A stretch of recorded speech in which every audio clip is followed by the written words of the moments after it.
tell you a little story about this song. We bumpered out with it going to commercial break just a couple of minutes ago. And so I called Nicole downstairs. I say, Nicole, why don't we bumper out with some country music? We're going to talk about country music next. So Nicole says to me, Kev, that is country music. Listen, here we go.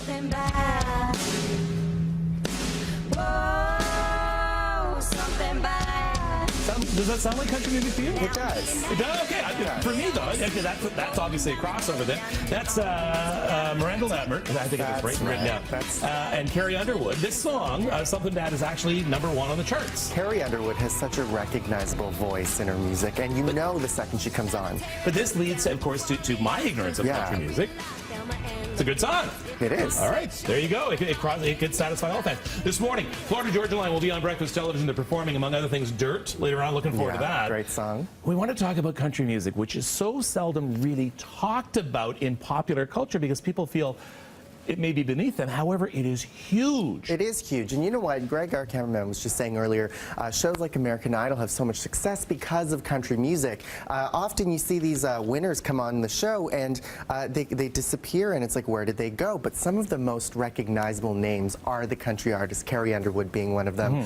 There was another guy, Scotty McCreery, I believe is his last name. He was also a really recognizable one. So yeah, we're talking about that this morning. You asked the question, Kevin, hey, all country music fans, why are you so quiet? It's the #1 radio format in the U.S. Why don't you get more respect? And we got quite a few tweets. So a lot, yes. Let's go through some of them right now. Gad Roberts said, music snobs equate the genre with social status and intellect. Country music seeks simplicity, and it's hard to do well. So yeah, and Gad Roberts himself actually has his own country music website. If you tap the last tab there, I actually pulled that. Yep, just tap it. There you go. And I pulled his website aside. So we'll give it a little plug. It's jerryadroberts.com, and he has some good country music there. So Puzzle Jigsaw Man is now available. And I think this country music tends to speak directly to people, probably more so than pop music does or any other. Great point.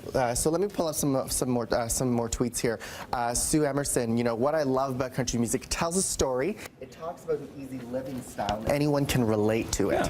So this is a really good point. Timothy saying, you know, most country fans are satisfied and content with their lives and listen to it because they want to. It's not forced on them. Yeah, and yeah, it's a choice, more or less, being, well, everyone else is listening to it, I guess I'd better listen to it so I don't feel out of place. It's very relatable, and a lot of the top artists kind of started from the ground up. I pulled up some of the other ones. And other artists we've had on the show too, Lady Antebellum, one of them, also kind of started from the ground up. These three here, they were on the show.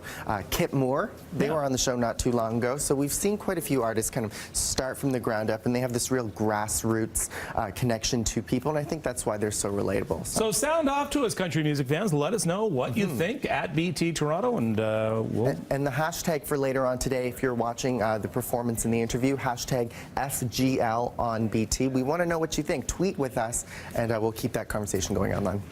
All right, big problems right now down in the Stony Creek area. Here's Russ Holden.